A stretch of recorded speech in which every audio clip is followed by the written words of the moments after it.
All right, we are recording now. All right, perfect. Thanks. Very good. Okay, so we've got that.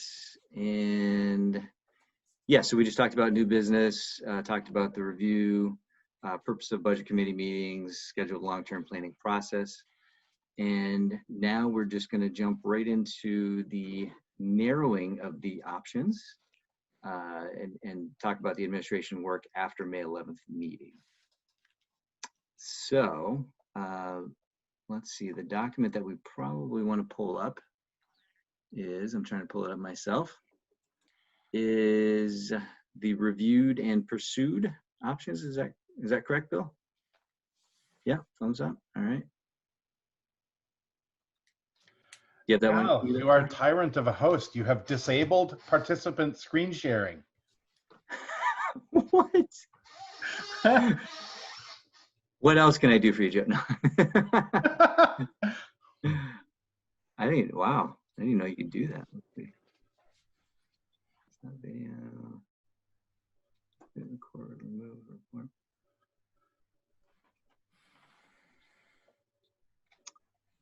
I think that's down in the options at the very bottom of the manage participants.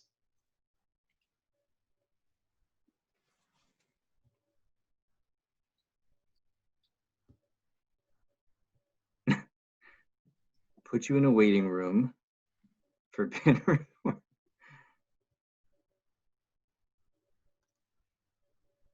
You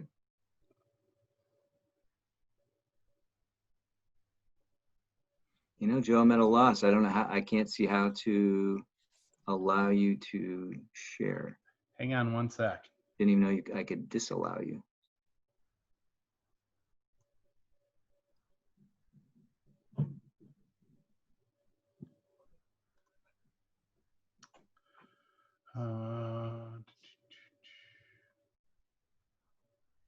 I took back hosting. Yeah, I saw that. Yep.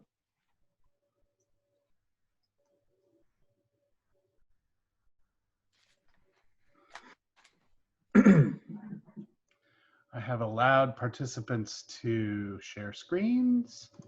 Thank you, Joe. And I think I can now give you back hosting.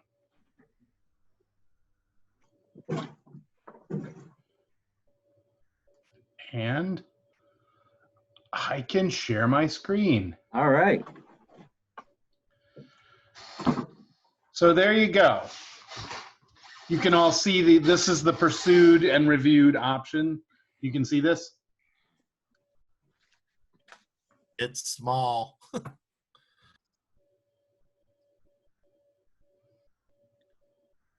You should have it in your board email too, Dana. Got it. Yeah, it's full size on my monitor. It looks good on my computer. Yeah, I think it's small screen. Anyway.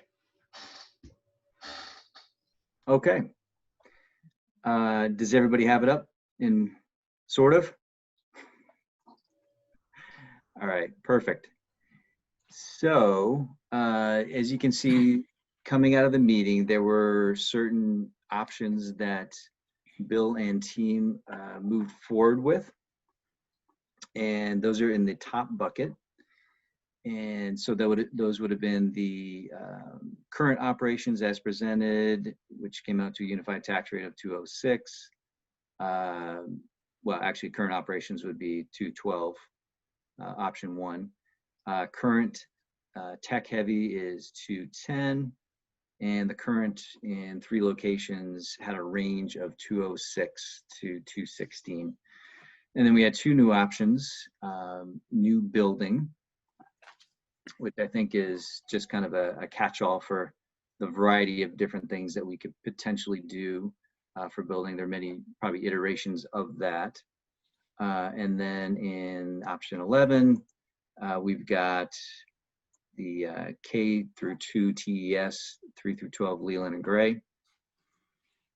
And the options that we did not, or Bill's team did not continue to pursue, were the essentially all the ones that involve closing Leland and Gray altogether, that would be 4 through 8.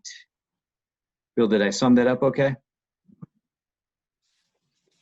Yeah, you did a great job. I mean, basically what we did is we met after the meeting, and this is what we heard. And so what we're hoping for is if the budget committee can reflect back to us if we heard what they heard as well. We don't want to do any extra work, but we don't want to miss any work. So we're really asking the budget committee to confirm, did we hear this correctly at the last meeting? That those are the ones, 1, 2, 3, 10, and 11, that we should be getting prepared to pursue, and that we should hold off on 4 through 8. So that's what we're kind of looking for, is confirmation of that. Al, I don't know if you can see my hand raised. I got it now. Thanks. Sorry, Ken. Go ahead. Okay, now I know we briefly discussed dropping these. Do you think it's too early in the game to drop the options that have the biggest savings? I personally think that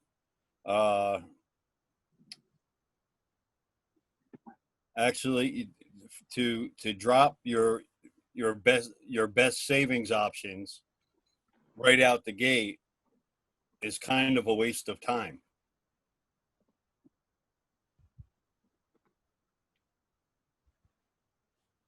I mean, if we just say, if we decided to outsource our high school kids to another, to have be a sending school, that there's options out there. If you research, our objective is to give them the best possible education we have, and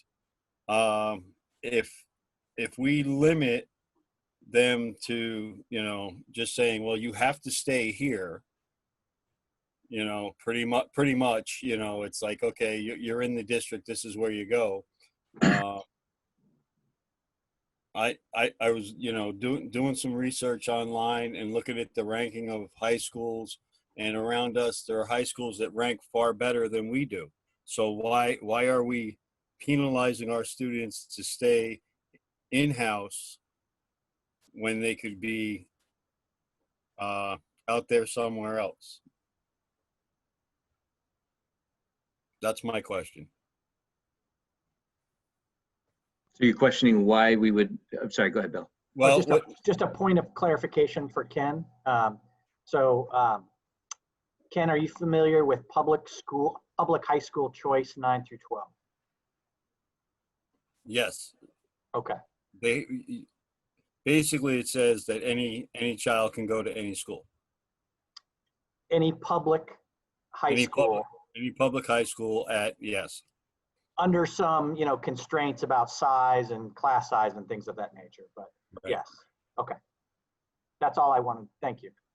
But if we became a sending school,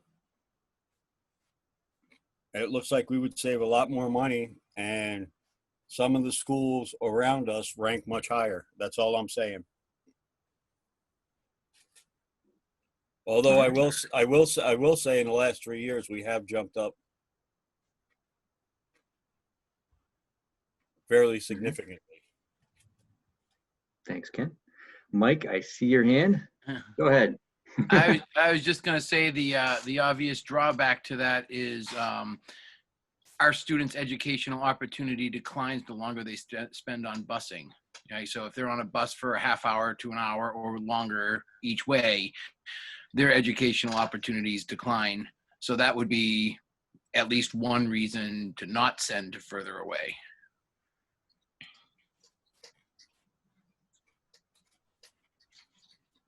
That's all. That would be a parental choice, though. True. Keegan, oh, thank you. All right, guys. I see your hand, Keegan. Go ahead. So thank you. I've got my chat window open and my hand isn't showing up as being an option.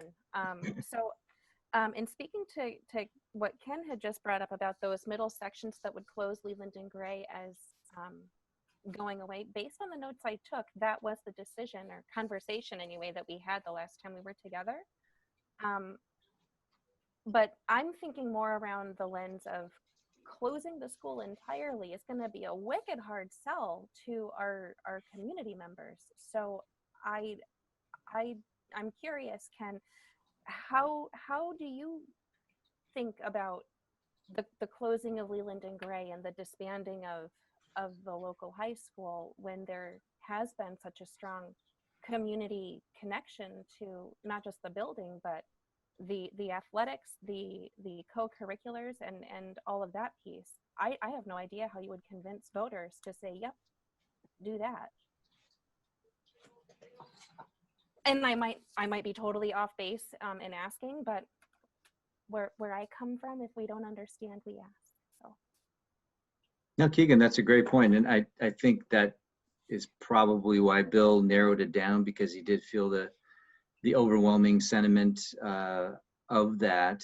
And it just didn't seem logical to pursue those in the face of strong community support for keeping Leland and Gray intact. Maybe not the building itself, but a version of Leland and Gray in the community.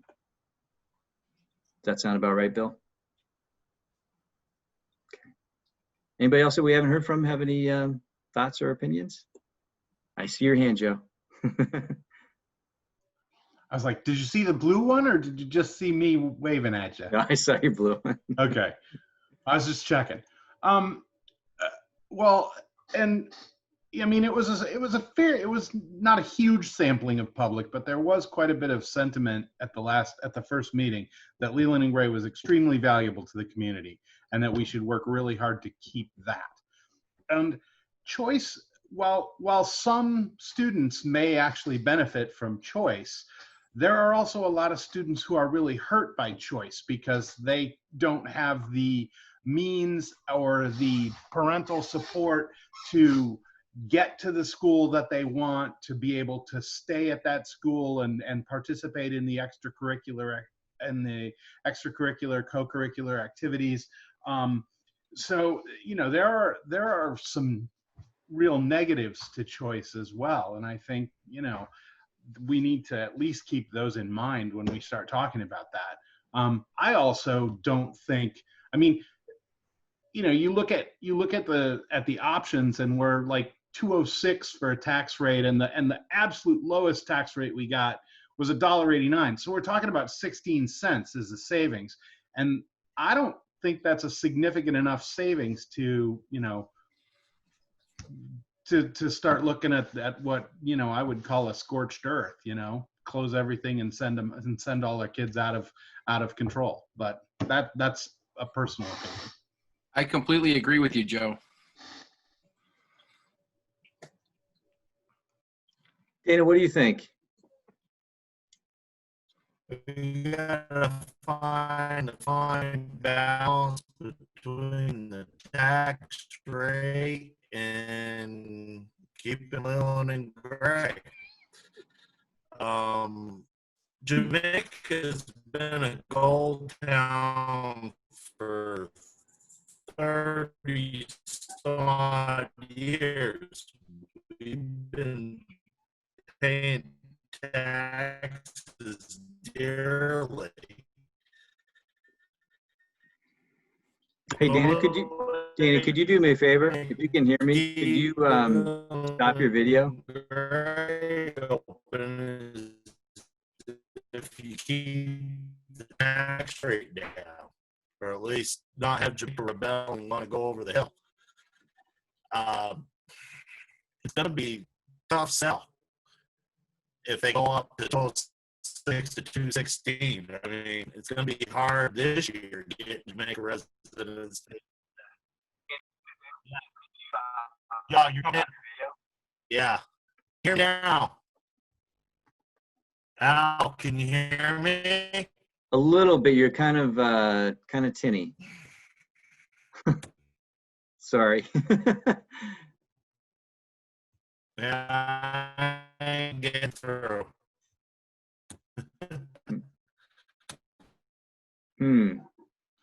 Dana, if you have a landline, you can call in on a phone number too. There's no video with it, but Don't worry about me. We do worry about you. I did catch that.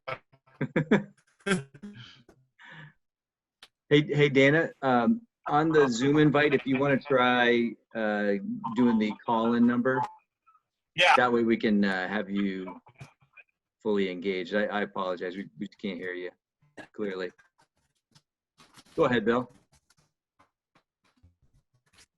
I just wanted to emphasize that the point of this agenda item was to get each member of the budget committee to weigh in to.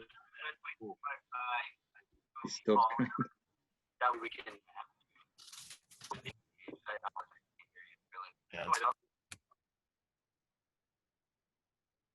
Just a reminder that the point of this agenda item was to get each member of the budget committee, just like Ken did, just like Keegan did, just like Mike did, just like you did, just like Joe did, just like Dana tried to do, to see if we are on the right path of pursuing those options.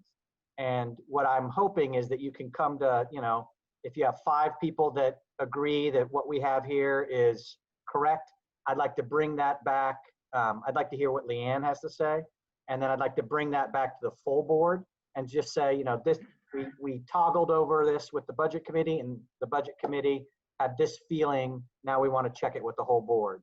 We're not going to do anything on these options intensively between now and the next meeting. But I just wanted the opportunity to hear from the individual members of the budget committee if we heard the last meeting correctly. And so I think what you're doing right now is perfect.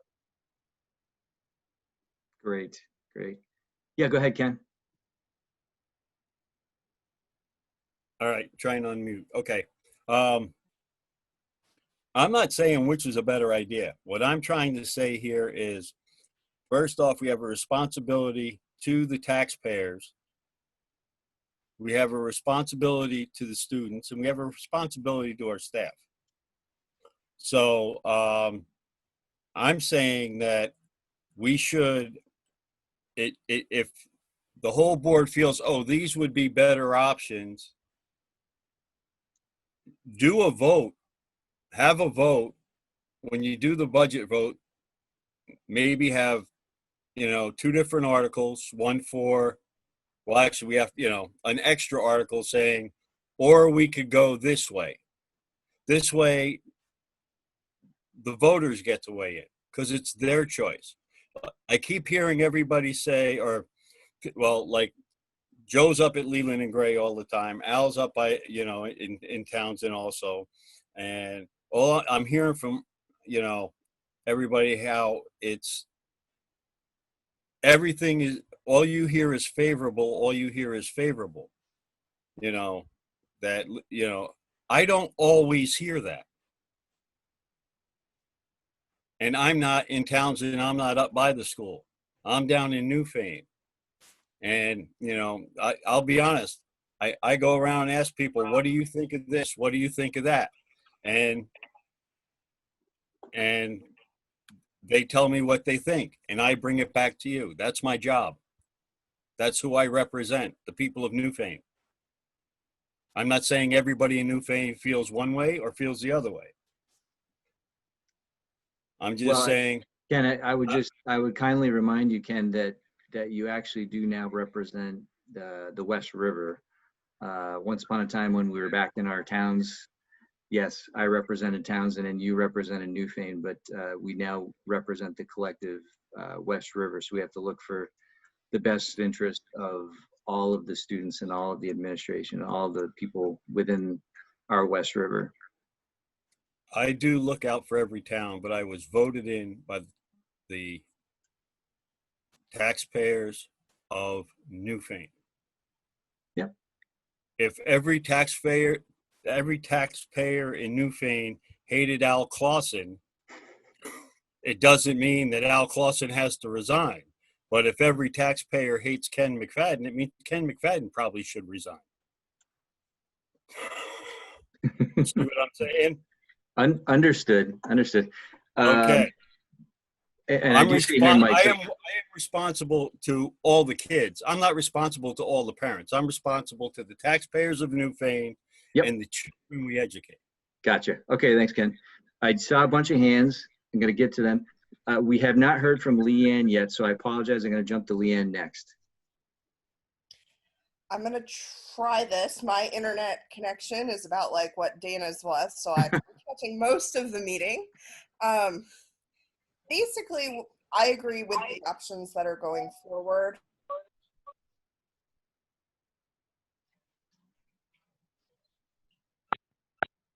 Oh, did we lose you?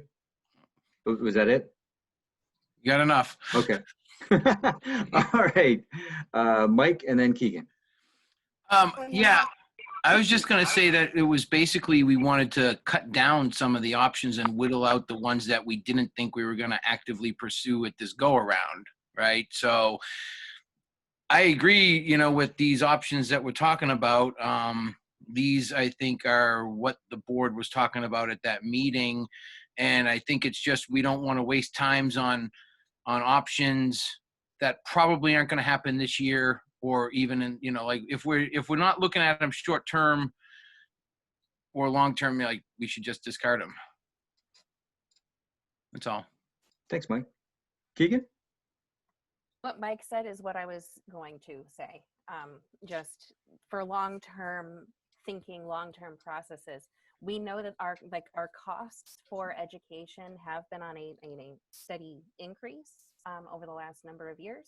We know that we have a declining student population, but I don't think that I don't believe the answer, and I don't believe that my communities or our collective community response of just shutting down the doors and walking away and then funding out transportation to any school and any public school is a good idea.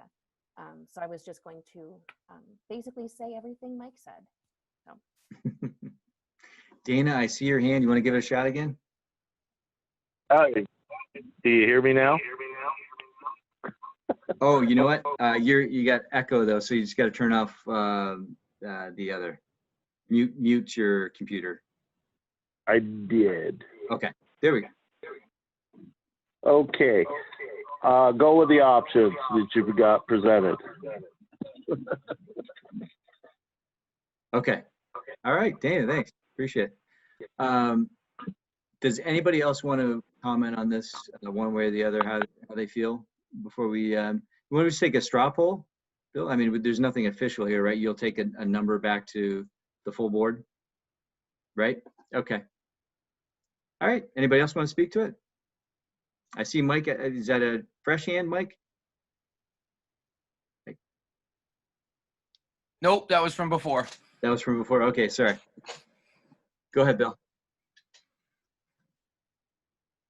Yeah, I mean, basically what I heard is that Ken wants to make sure that all options continue to be at least in the mix and be discussed. He feels a responsibility to make sure that we don't eliminate them at this point. And I heard from the other members of the budget committee that they're comfortable going down the path of not further pursuing 4 through 8. And so what I'd like to do is just have that in the minutes and then just bring that forth at our next long-term planning meeting so that the entire board gets to weigh in. But this is exactly what I had hoped would happen. So I appreciate it very much. No problem. To make it official, do we need a voice vote or are we fine? I think Aaron will capture it, and I've got my own notes, and Stephanie is phenomenal at taking notes. So I feel very good. Okay, excellent. All right, so moving on to the next assigned work on augmented or new options. Bill, where would you like us to go? So this is really about option 10 and option 11. Option 10, we're going to talk about in the 4th bullet. So we'll get just some context there. But option, looking at kind of a Townsend-centric, I would like to get the board's, the budget committee's will on should we wait and talk to the board about going deeper into that option, or is that something that the budget committee would like us to flesh out a little bit in the next 2 weeks and bring something back for the long-term planning meeting on June 8th? Go ahead, Keegan. So Bill, I just have a quick clarifying question. Yeah. Option 10 was new construction and option 11 was your Townsend centric. Your new construction option, does that include, like, is that a pre-K through 12 building structure, or is it new renovations to what would be just a standalone high school or a standalone middle high school experience? That's a great question, Keegan. It's all of those things. It's, what path of new construction do you guys want to go down? And so tonight we'll give you some context for bonds and just some comparables of other buildings that have been built. And you guys can weigh in whether you want us to continue to look at those narrowing options. But yeah, you're right, Keegan. It could be any of those things.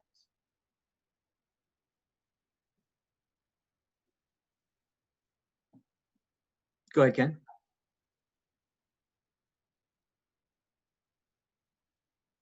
You're muted, Ken.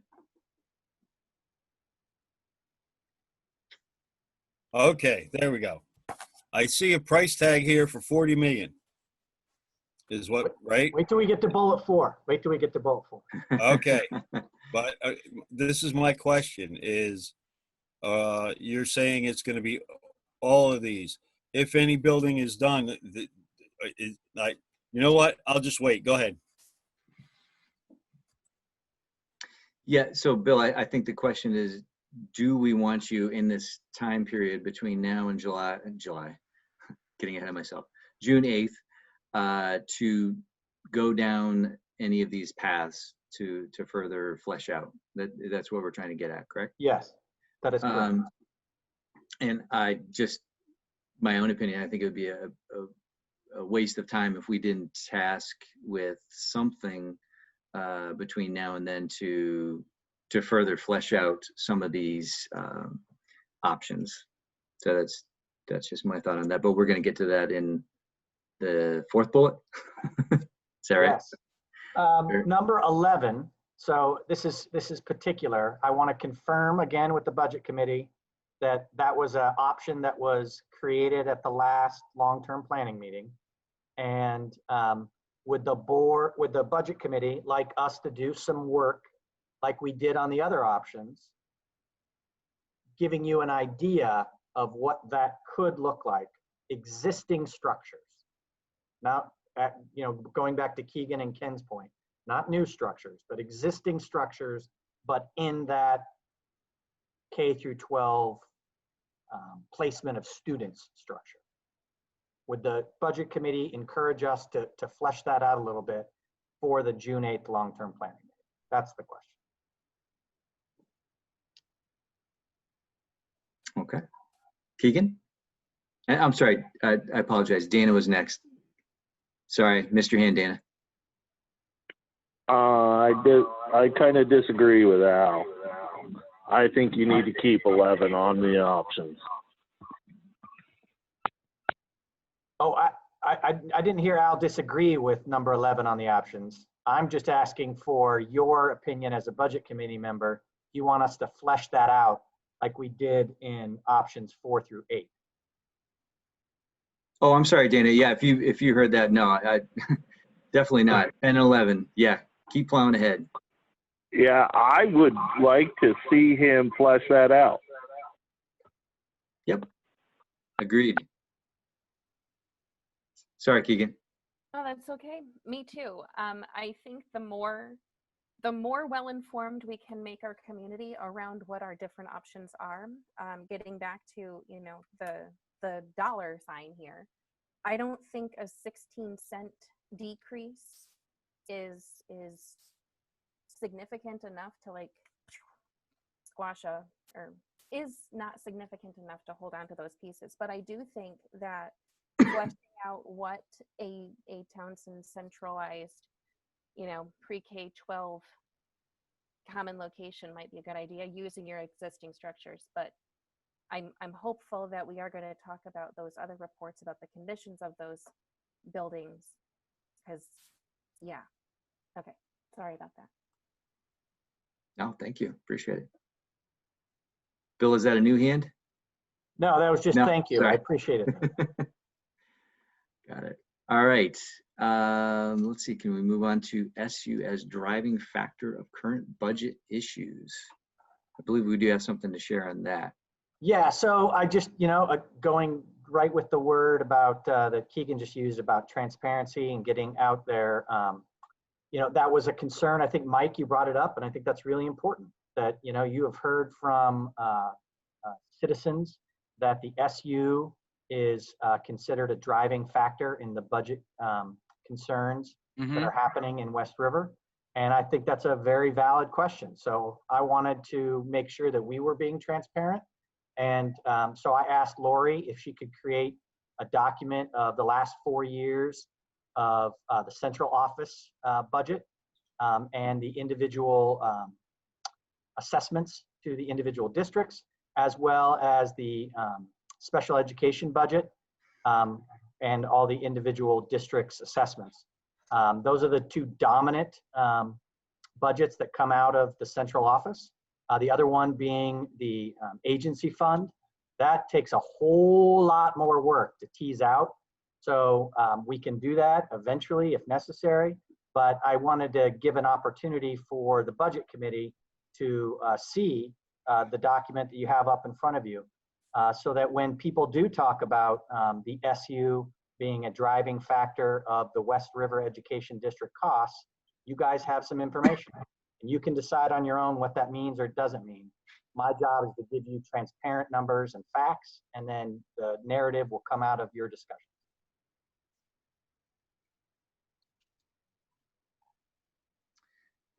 All right, can everybody see the document? Do you understand? Let me just take a swing at it. So, I'm sorry, I see your hand, Mike. Go ahead. I was just gonna say, it looks like West River is paying a whole lot in that. Like, okay, I know Marlboro's a much smaller district than even River Valley's is, but I mean, you compare River Valley's to us because they're our closest comparison, and we're 4 or 5 times higher. So Go are ahead, you talking about the superintendent's office or the special? Yeah, the superintendent's office. Okay. I'll ask Lori to kind of pop on and kind of explain how that all plays, because I think that's a great clarifying question, Mike. But even in the bottom, even on the net education spending, it's similar. Yeah, I think it's important for Lori to kind of walk us through. If Lori, are you okay with that? Sure, yeah. So this is, the superintendent's office has always been based on average daily membership. So these are the counts of the students, and it's a basic percentage of the total budget. So you can see in fiscal year 18, the total budget was 872,000, and West River had 609 students. So over the last 4 years, there's a couple of things happening, right? You can see that West River is actually had a decrease over 4 years in their assessment cost. And that is, partially or mainly because of the students dropping. And there's other reasons for, like Marlboro, River Valleys, Stratton, all had, fairly significant increases over the last 4 years. And some of that has to do with Wyndham Central taking on their financials, which had not been the case in the past. So for West River, that we've always done the financials, so there was no change in that aspect of things. So you're really looking at a decrease over the 4 years of 3.29%.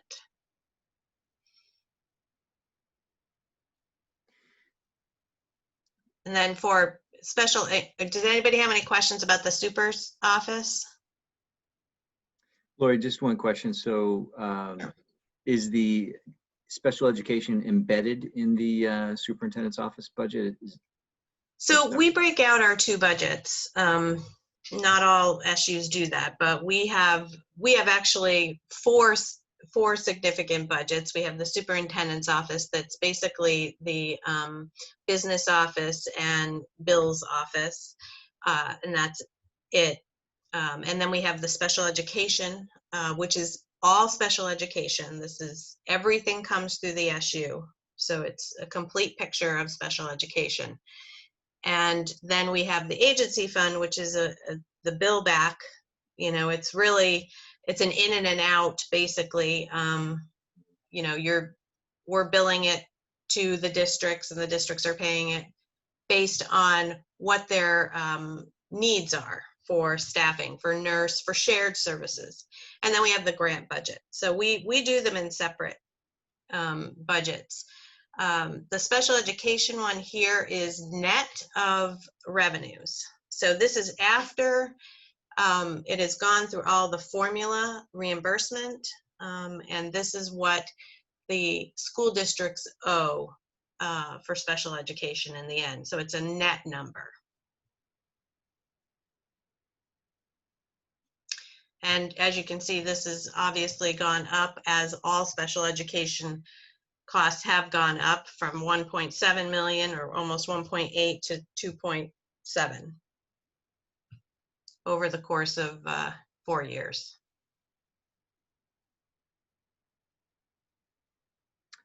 So it looks like the big driver is special education. Is that correct? That is the biggest driver from the budgets that come from the central office. And how about the agency fund? Yeah, so as I mentioned, I didn't do the analysis on that because it's really, it's an in and an out, right? Because it's something that you're purchasing a service for nursing. So if it wasn't in the agency fund, it would be in West River's budget, right? So it's not really a comparison. And there are things in the agency fund, for instance, technology was gathered all from, I think it was last year that I pulled that all together from all of the different districts, and we centralized it as it was supposed to be centralized back in Act 156, I think it was. And, you know, that was pulled out of the local budgets. So that's where the comparison gets a little bit difficult with the agency fund, because you have to look at the big picture. You have to look at all the individual budgets and see where money was pulled out of, and then look at the agency fund. Does that make sense? It does, yeah. Yeah. All right, I see a couple hands. So didn't see who was first. Let's go with Joe. Well, I was just going to say, Lori, didn't you tease out some of those numbers for us in the budget process where we were looking at, was it more or less cost effective to have the nurse through the agency fund or hire at West River? So some of that work was actually done, and it did bear out that the agency fund was a good use of resources, correct? Yeah, it's a different analysis though. You know, what this is looking at is over a 4-year period. So if I were to do the same thing for the agency fund, you know, it might show that it went up 100%, but what it's not showing is, oh, technology is decreased in all of your district budgets, right? So that's what happened when you move something into the agency fund. It increases the agency fund as a whole, but it's not showing the decrease in the districts. And I think what was asked here was to look at the impact of the superintendent's budget and special ed, because it's, you know, I'm not pulling anything out for special ed, right? So special ed is centralized, has been centralized for the past 4 years. So it's a little different analysis than Gotcha. Thanks. that. Mm-hmm. Thank you. Mike and then Keegan. Yeah, I was just wondering about healthcare costs in this analysis, because I know they're a significant driver. So are they included in here, or? Yes. Okay. Mm-hmm. These are total budget numbers. that are in special education that are netted out from state reimbursements and federal reimbursements. But yes, these all include the increases in healthcare year over year, salary increases in Green Mountain power bills, all of those things that takes into account here. Okay. Mike, are you wondering about the January increases? Well, I know that's coming up, and we talked about that at the last meeting. I mean, we could be looking at a steep increase, a big budget hit. But no, I wasn't specifically talking about that. Just, we tend to say, it's special ed is the driver, and it is, but it's also the healthcare for those employees. So, so it's kind of a hard to tease out the real number for special ed. Well, it is the real number, but there's other drivers in there. Absolutely, you're absolutely correct that in all of these budget numbers, including your own West River budget, you attribute some of the increases that we talk about. We talked about this as far as a budget committee last year, is the controllables and the non-controllables. And yep. One of those non-controllables is healthcare. Mm-hmm. Egan? Thank you. I'm gonna go ahead and ask a really dumb question, but I'm secure enough in my identity that I don't mind asking. When we think about, and I also haven't taken my education finance course yet, that's offered in the fall. When it comes to understanding the school budget, I know that there's all kinds of things that a school district is responsible for paying for. And it's usually, it's a substantial amount divided up into different things. Can you tell me what is the greatest cost that West River has? Like, of all of the types of things that the district needs funding for, what is what is the true driving thing that's like, all right, here's your $2 million budget, 1.8 million is for something? Salary and benefits. So it's positions. Yes. Okay, thank you. Mm-hmm. No problem, and no dumb questions. This is how we learn. Bill? Oh, sorry, your hand's raised. Got it. All right.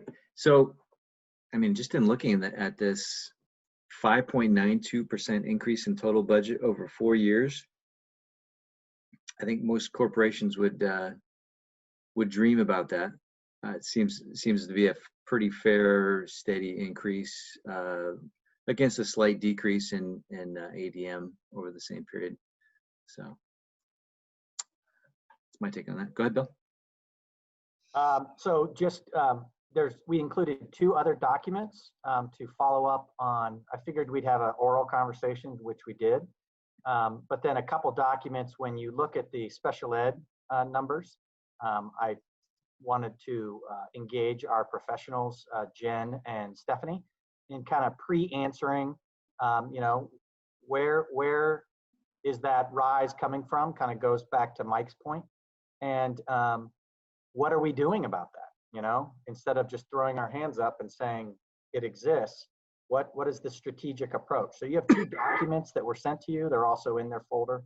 One is from Stephanie, and it basically gives you an outline of the history of the rise of costs.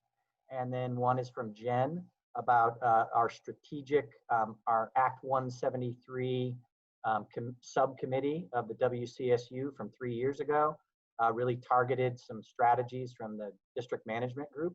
And one of them was highlighted in Jen's report. So just wanted to make sure that you guys had those 2 documents. Again, we're trying to use these as opportunities to educate you and answer any questions so that you guys feel more and more comfortable discussing this with all your constituents.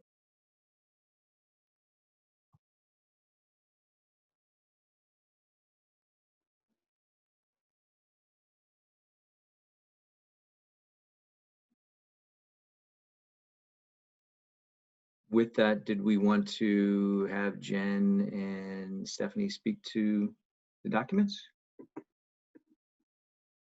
Stephanie, how about you?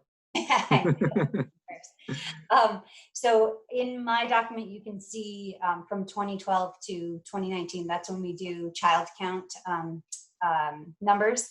That's our reporting to the Agency of Education.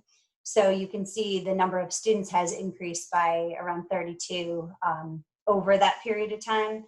We've also exited 37 students last year because they've improved with instruction and we're now no longer in need of specialized instruction. So our number would have been much higher if those students hadn't exited.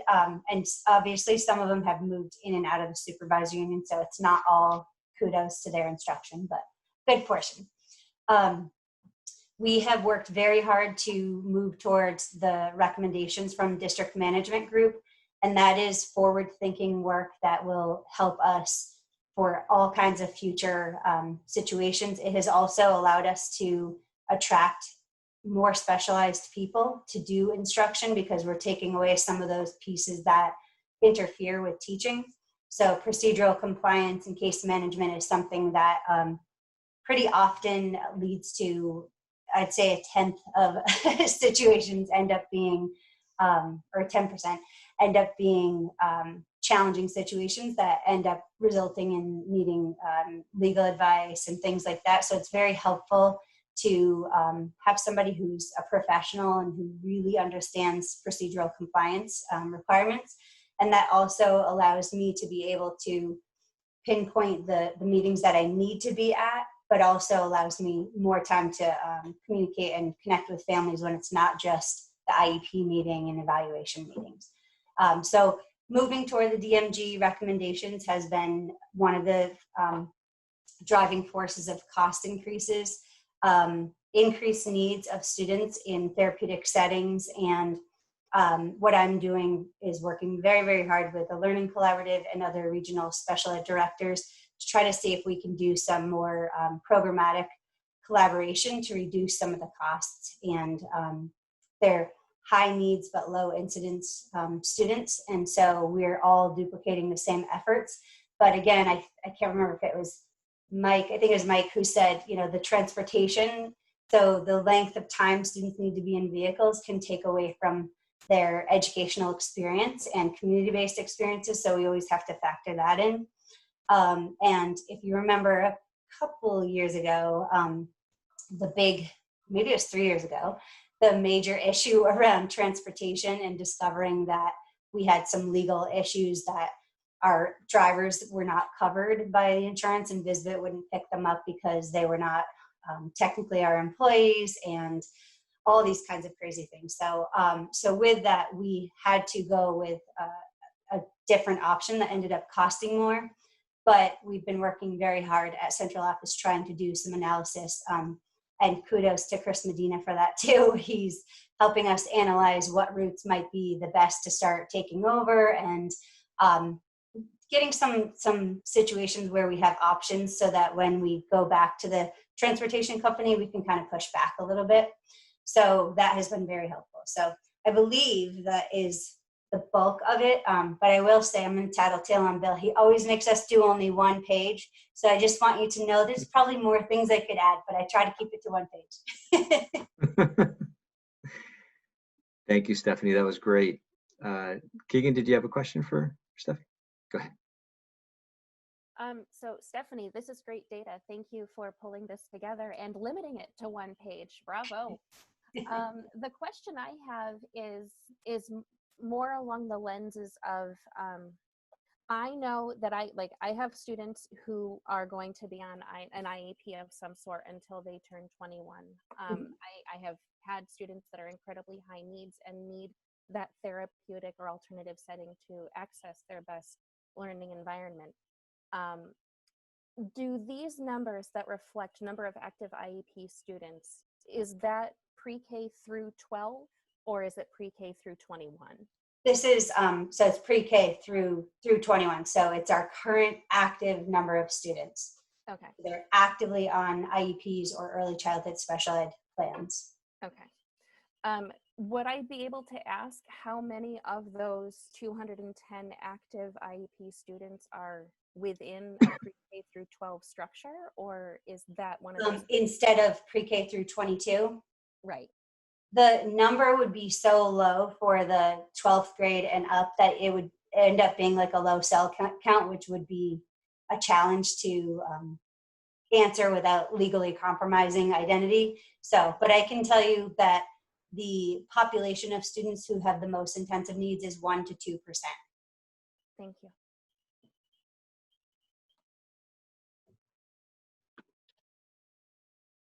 Any other questions for Stephanie? No. Stephanie, I would agree. I think this is fantastic and very concise. And I think it sounds like a pretty amazing number to me that we had 37 that exited and level set over 2 years in the total child count. That sounds like what does Dr. Fauci say about the curve? Coming down off the curve. And I have to say too, just to add, we couldn't be looking this good without having the academic support team and the teachers also doing the amazing core instruction. So I feel as a whole SU, what we're doing is the right thing. And I just hope that any of the options that we pursue isn't going to disrupt the work that we've done. I just would like to enhance that work because it is really closing the gaps for students, which opens up opportunities for them forever. So. Stephanie, that's a great point.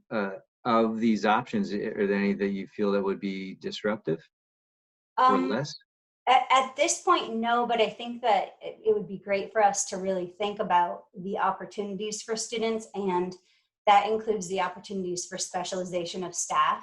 And we talked a little bit with district management group around grade level clusters and things like that. So the more we can maximize without compromising success, but the more we can maximize the opportunities for students with specialized staff, the better they will do. So you can imagine being a teacher teaching, 2 or 3 grade levels, or even 8 in some of our, or 6 in some of our districts. It is, it's a lot, and they have to be generalists for everything when we know that the whole entire, a huge amount of our progress in society is built around specialization of skill so that we can master it. And I think that that's important to consider. Great. Thank you. Excellent insight. Keegan, was that a new hand? No? Oh, okay. Some of them just seem to hang there forever. So, all right. Ken, I saw that. That was a fresh hand. I just got to wiggle it back and forth to get your attention. I figured that out. Otherwise, it will stay up there for a while. And I didn't mean to do this.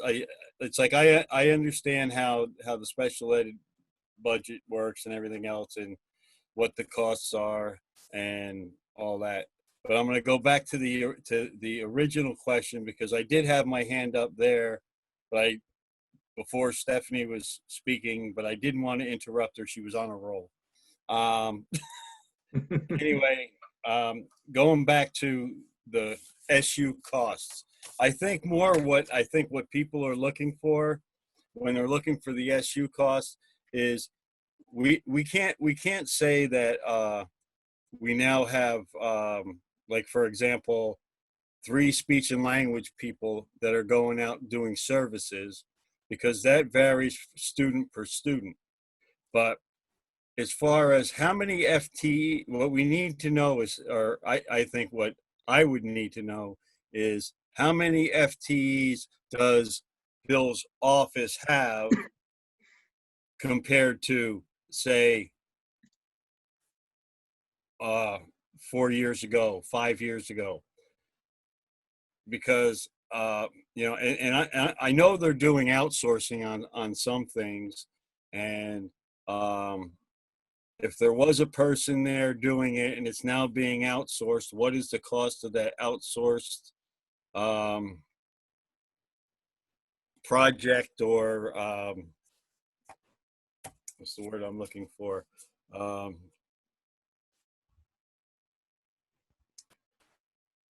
I can't think of the word, but it's like for an example, if payroll is being outsourced, there's a cost involved with that. Right. I think we get, There might not no longer be an FTE doing it, but there's a cost for it. So my question is, how many FTEs are there in the office that don't deal with special education, that deal with finance, that deal with curriculum, that deal with administrative, clerical, that type of stuff? How many employees there that are not doing direct student contact? Okay, how many FTEs are there now compared to 4 years ago?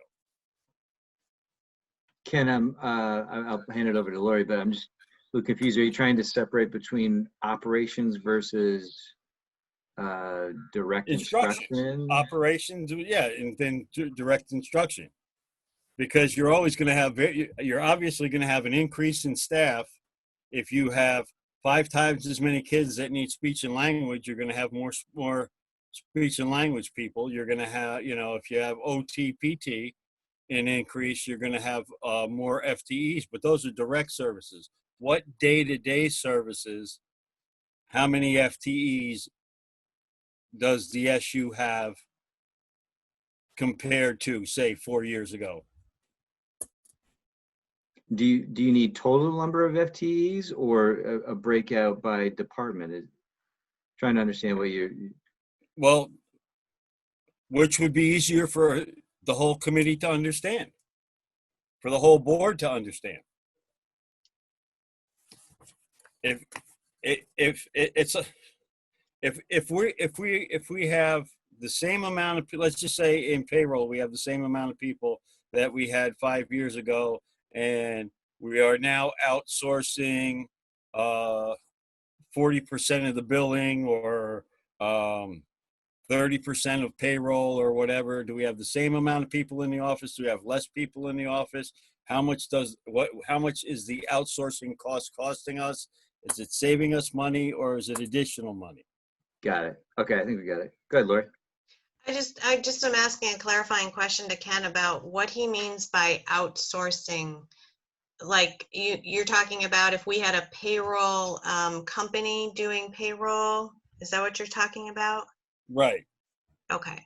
Exactly. It's just like, for example, I know for a fact that staff now have to, instead of putting in timesheets at the school, they electronically put them in, so nobody really at the office really has to hand go over them until they're in the computer and all that stuff. So that's downsizing for your staff, but it's going to a different company who are dealing with the sick days, dealing with vacation days and all that stuff.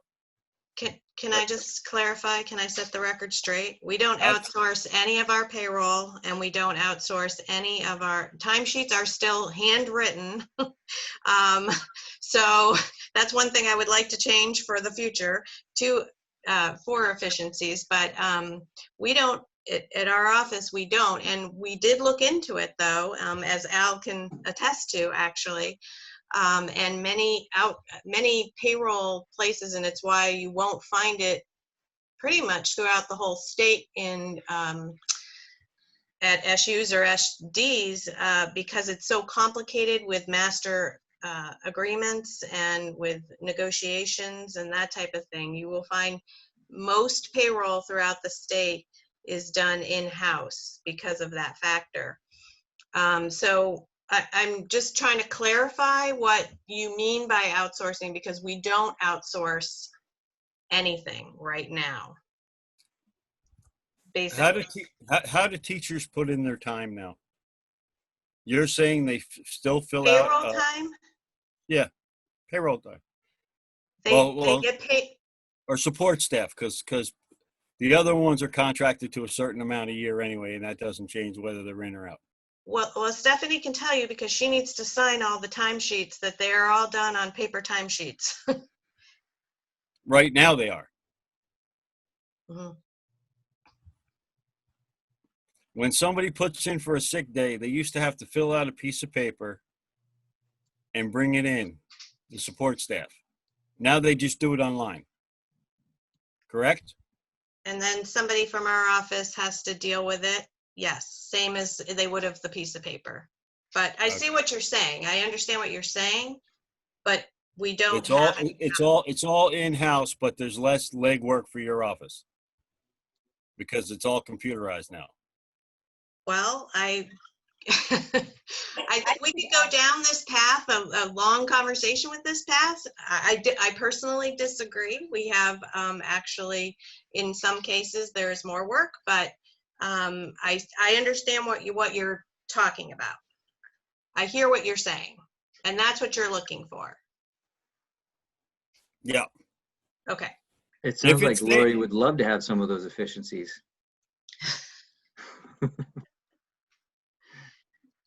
For every efficiency, there's always a drawback. Just That's lose very an true. internet connection. Just lose an internet connection and find out. Okay, that's my question. I'm done. Thanks, Ken.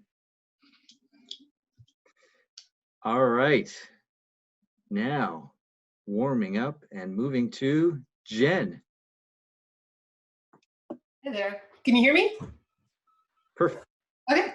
If you thought Stephanie was brief, I'm going to shock you with my brevity on this one. So I think really Stephanie has numbers and data with costs, and my work with curriculum instruction is a little more harder to quantify, I guess. But I would put it back from this really started 4 years ago when the board gave us permission to add in PD days. And what we've really done to stop that gap growing is starting with professional development for our teachers and getting us aligned with research-based, evidence-driven instruction. That's in both literacy and math. We focused on math, we focused on literacy. We've been able to bring a continuum, K-12, of literacy instruction that's going to continue next year with writing. I think that's bringing our teams together. Across our schools, we're able to share those resources and information and knowledge. Additionally, we're going to start next year for the first time, and I mean, beyond my history, that we will have a scope and sequence for both math, literacy, and science in elementary levels, social studies, K-12. We have not had that agreed upon curriculum coordination since I've been here, and I found no evidence of it since prior to Common Core. So that work, Stephanie talked a lot about DMG and that report, which really helped build our work together. But prior to that, after PD, we started, I think I'm terrible about this, but 2.5 years ago, we started bringing in specialists to work with, focus on elementary interventionists, which were kind of a hodgepodge throughout the district with grant funds. And we started bringing in, using grant funds, bringing in specialists to look at early literacy and look at early math instruction, because those are the foundations for everything we're going to build on.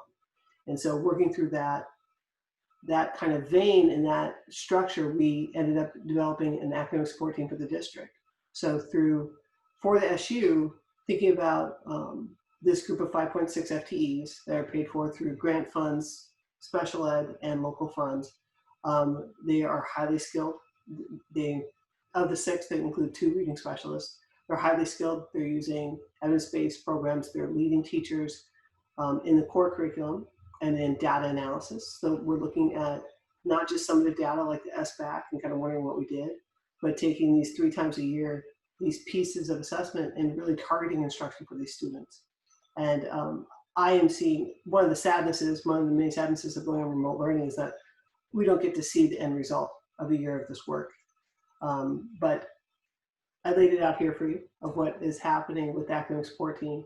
But it's been a great collaboration. Stephanie and I have been able to bring our people together to share resources to stop that divide between core general education and special education and blend those worlds a little bit to really bring us together. We've done joint trainings together. Our students now I'm seeing targeted mostly at the elementary. We're moving into middle school next year, but thinking about how a student who at one point was receiving IEP services, special education services, there's a bit of a chasm between what was happening in the core classroom and what was happening in special ed. And we're just blending that and making it stronger for our students that they're getting those tiers of support. I'm incredibly proud of the work of this team, and more so the the work of the teachers and what they're doing to, they all care so passionately and are desperately wanting this to be better for students. And I think this is a big part of the work. So I would hate to see any structure that would take that away. I could go on, but I can get a little passionate about this stuff. It's not always as helpful. You would think. Next year, we're really looking too about the middle school. We're starting as of next week, looking at one of the academic support teachers is leading some project-based learning PLCs and seeing how we can enhance that at the middle school. We worked with the middle school this year with math. Across all of the schools, K to 8, we now have what we call WIN, or what I need blocks, flex blocks, skill blocks. They have different names, but it's really targeted intervention. And a big part of this team is skilling up the general education core classroom instruction, because like Stephanie said, some of them have multiple grades, multiple grades if you're a window, but lots of different needs within a classroom. And our work is supporting that and figuring out how to make that better for students. Not to mention classroom teachers and 22 pairs of snow boots, so it's a lot. So that's it. I'll mute. If you have any questions, I'm glad to answer. But I would like points for how brief I was. That's all. Thank you. Yeah, that's amazing. Keegan, I think you have a question? I do. Jen, amazing job. Awesome bonus points for your brevity, of course. I've got it's actually a question around the systems that you guys are using. This is all about your academic support team. In my experience of being a teacher, sometimes there's some behavior or social emotional things that get in a kid's way of learning that's not necessarily directly tied to academic performance or proficiencies. Do you also have within the SU a social emotional or a behavior support team that is also looking at the softer side of the skills that kids need to be successful, or has your intention only been to hone in on the academia?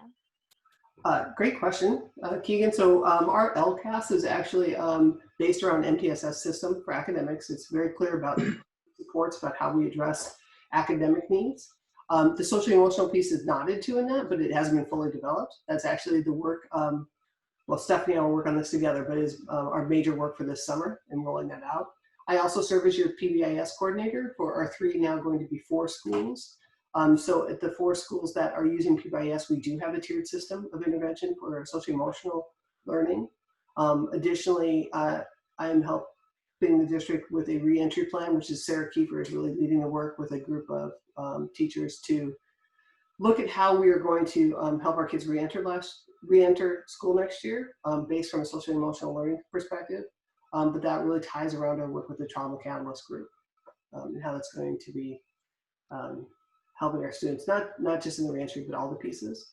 So that's a long-winded answer to your question that the LCAS is really developed around academics, but it talks about emotional learning, and that is a piece that we are now taking that next piece.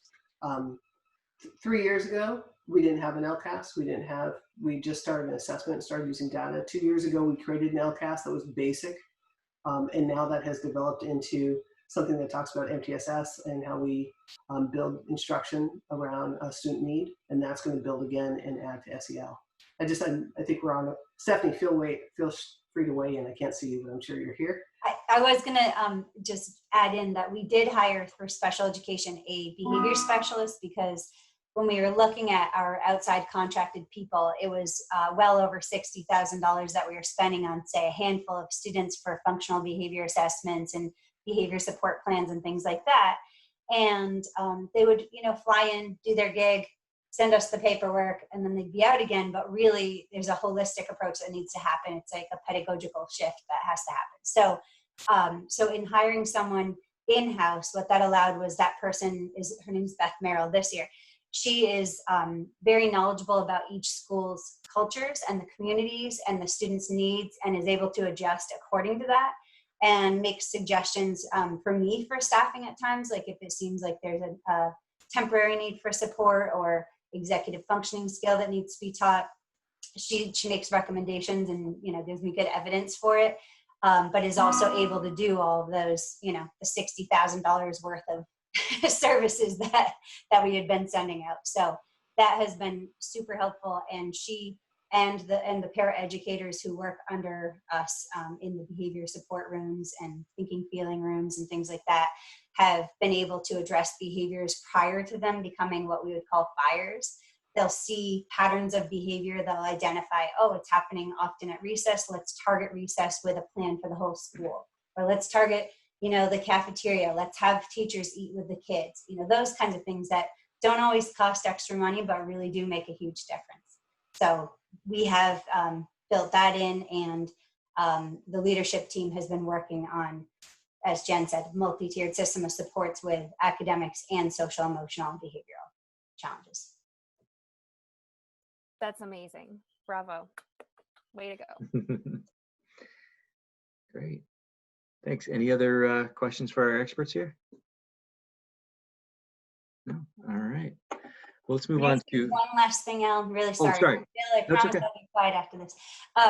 I also just want to say that equity is another thing to really consider. So when you think about, sometimes you can think centralizing situations are, taking away the local power, but what it is incorporating the local power to be able to provide an equitable education for students. And in our supervisory union, it seems like it doesn't matter where you're born or where you live, you're getting a quality education that's comparable to your peers. And I appreciate that and feel that the systems this board and other boards have put in place is wonderful. So. Great, thank you. All right, we are moving on to Leland and Gray building update and considerations. What sheet should we look at first? I'm going to pass this over to Mr. Medina, and I will ask him to ask whatever document he would like. Sure, so we can look at the new construction cost analysis. That'll give us a good overview.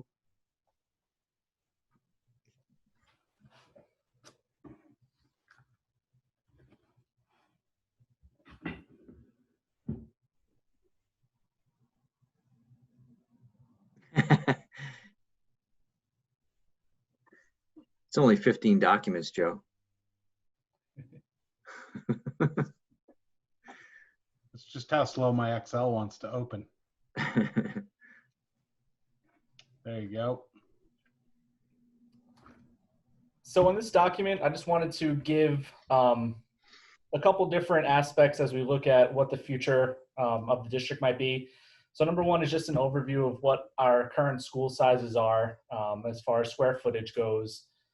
And then skipping to that bottom section, a comparison of what other school construction or renovation costs have been in a geographically close area to us.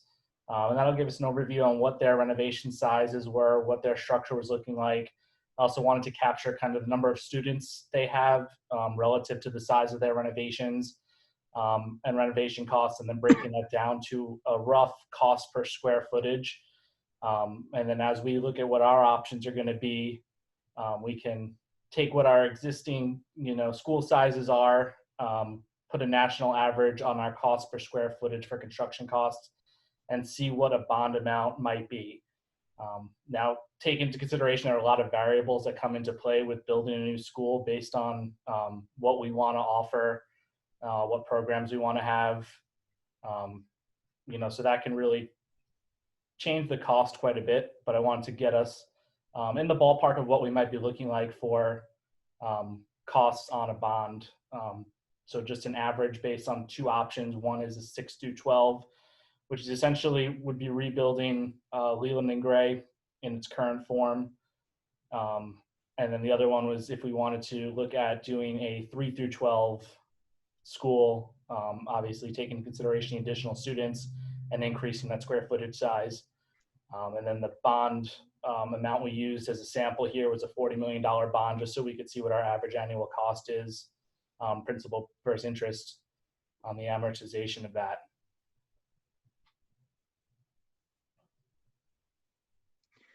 So Chris, in your new construction assumptions, none of them include a pre-K through 12.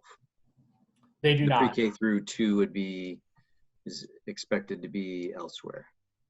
Correct. in these Yep, and that's what I was directed to look at, but I did make this sheet. It has the formulas in it, so if we wanted to change the square footage of one of those options, it'll give us a rough idea of what we would be looking at with that national average of $450 per square foot, and get us in a ballpark number of what a bond amount might be based on size.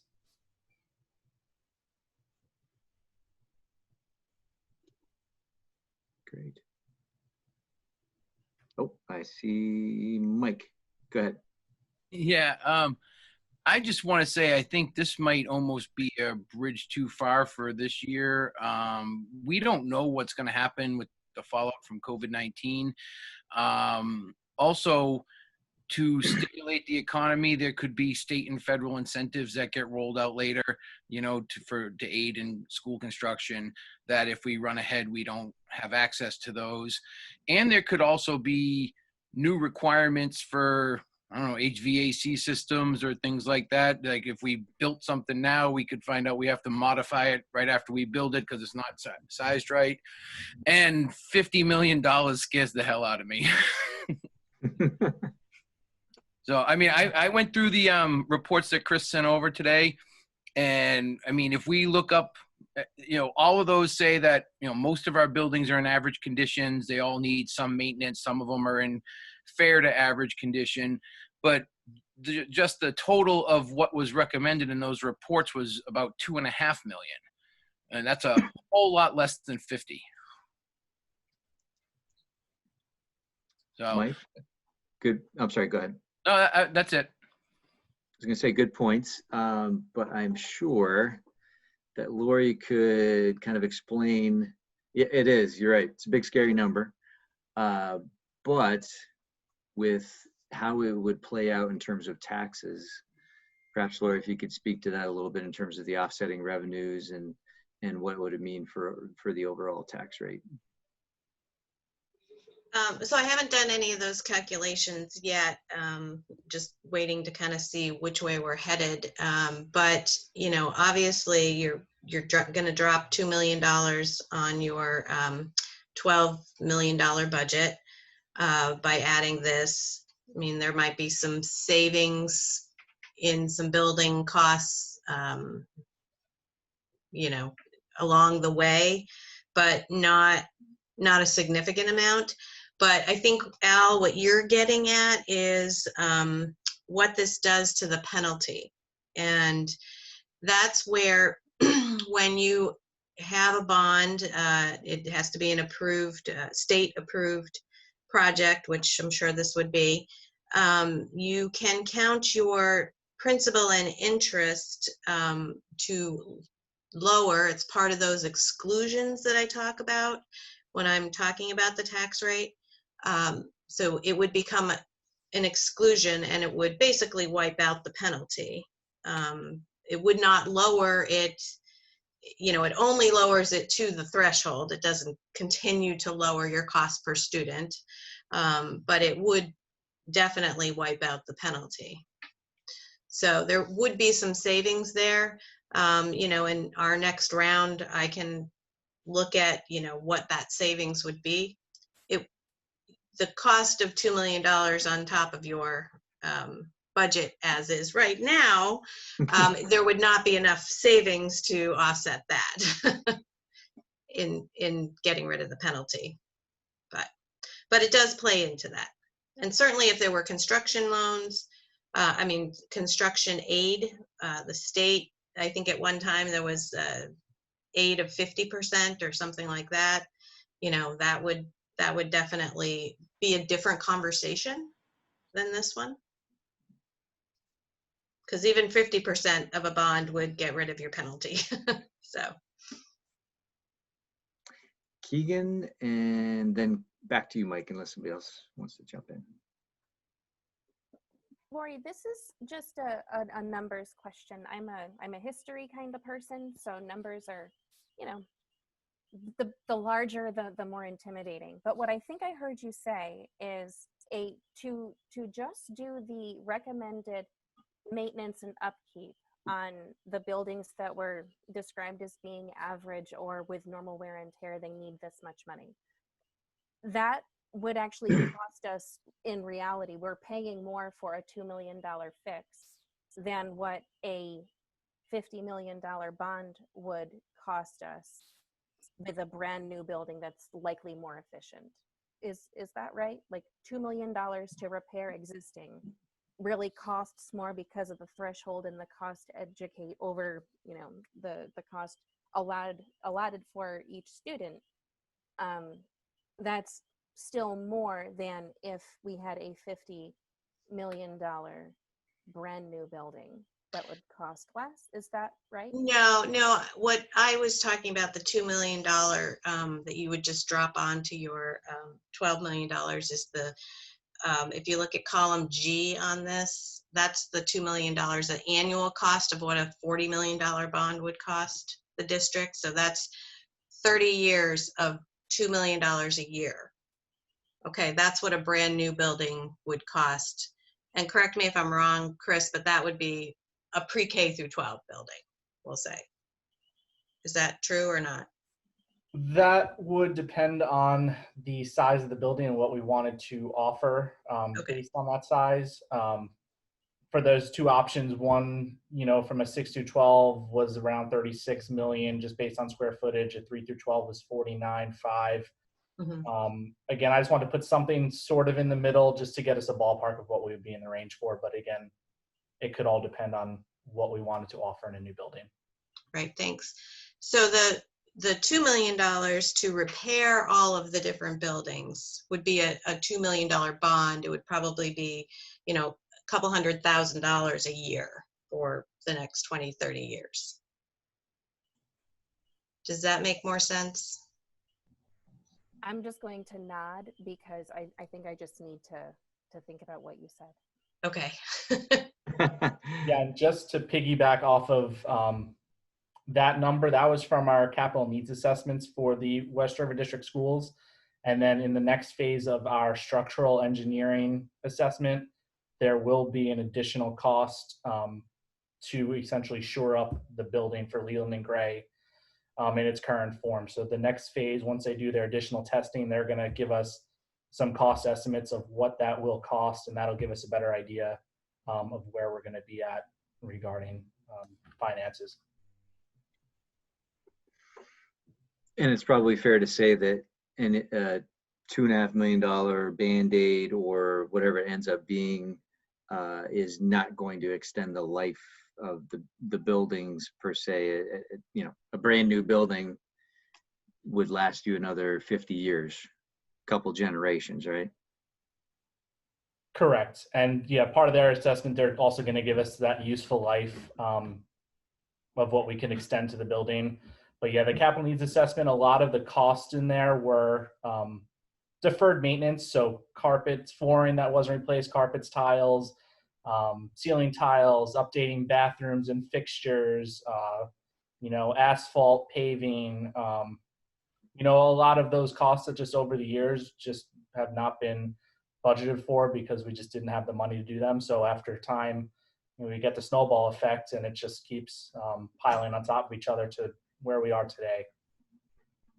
Okay. All right, we got Ken, Mike, Keegan. Okay, now if we're talking about new construction and doing a building for 3, or just say 3 through 12, I heard when I had brought up the possibility of outsourcing our kids to other schools at the high school level, I was told that it would be bad for them to have extra travel time. Now we're going to take, and these are the core buildings of each of our districts, our towns. We're talking about Jamaica Elementary, Townsend Elementary, and Newbrook Elementary. And we're going to take all the younger students and give them more travel time. Because obviously we're going to have to pick a spot in the middle, because we're not going to pick something out in Williamsville or over in Brookline.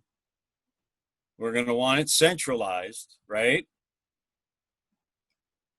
So why would we want to move these smaller children and give them longer bus rides when we know their attention span is a lot less than it is for our high schoolers? Why would we want to put them in all one centralized building? Why would we want to get rid of the buildings that are local to these children, that have been part of the community, that will hopefully still be part of the community as gathering places, to centralize them in one building where they have to double up on their transportation time? Good I point, was Ken. just, I was I just think that's told, why there are options for 6 through 12 and 3 through 12. so then why are we even, what this should be an option we shouldn't even be discussing. If we're not discussing the other options because they add more travel time, which will make our students less productive at the high school level, if it's going to make our students less productive at the elementary school level, we definitely don't want that because they have a longer road. Ken, 6 through 12 would be the same as it is right now. I know, but I'm talking, you also have down here 3 through 12. Right. It's just an extra option. He's kind of showing us a couple different paths. So good point. And I forget what I said, but I think I said Mike and then Keegan. Yeah, so Lori touched on part of it, and I was going to point out that the renovations would be a bond as well, so it would have the same effect, counting against our equalized pupil spending.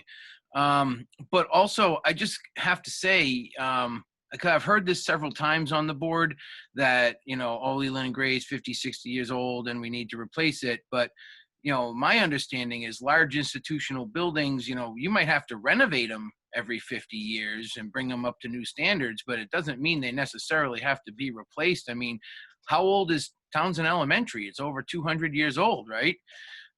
Still seems like a perfectly fine building to me, and we have to factor in our declining enrollment problem, right? I mean, I have a feeling that we could get tarred and feathered if we propose a $49 million school building project. I don't think our taxpayers are going to go for that at all. So those are the points I wanted to make. Good point, Mike. I would agree with you. I think if it negatively impacts the property tax rate by a substantial amount, then yeah, I think you're probably right. But I'm very curious to see what Lori comes up with for property tax rate impact. I think we have an assignment for them for the next meeting. And let's see, I think Keegan, and then I see Dana.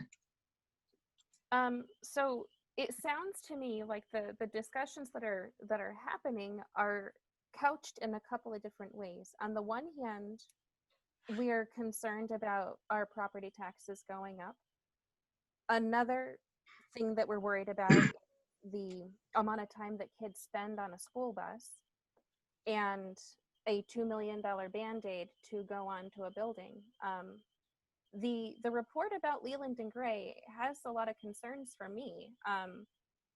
It sounds like the building is old, and as much as I enjoy old things, it reads as though it's a decaying building that is not going to be safe or structurally sound for a while without massive fixing.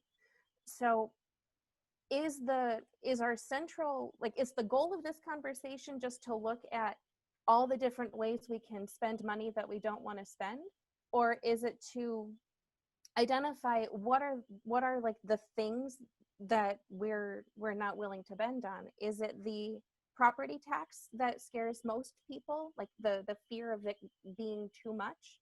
Is it the amount of time that our children are going to spend on school buses to go to a centralized location? Or is it just a generalized, because we have declining enrollment, let's not invest too much money into a school structure because they aren't going to have that many kids in them? if we are anticipating a large number of kids moving up from the city to live here, which I would never count on, the building itself, it doesn't read as though it has strong enough supports to maintain a weight load. If it's talking about how the roof is going to collapse because of a snow pile, I would be more concerned about a whole bunch of more bodies of kids inside of a structure that's not adequate. Those are the things that I'm thinking about, and I would love some clarity if someone wants to point me in the right direction, or if I'm completely missing the point, redirect me, please. Keegan, I think that's a great summation of the concerns and things that have to be weighed for our decision. I think I see Dana and then back to Mike. Go ahead, Dana. Sorry, you're on mute if you're talking. Can you hear me now? Gotcha. Can you hear me now? Gotcha. Okay. The new building idea, is that something we really should be looking at a long term? Because first you have to come up with a property, and then construction of a new building of that magnitude would probably take a year or two. What do we do in the meantime with our students?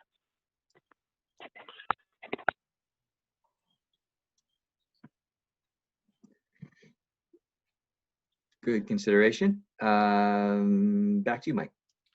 Yeah, I just wanted to point out what I put into the chat was from the first report on LNG. You know, the summary is that they considered the property to be in good to fair condition when compared to others of similar age and construction type.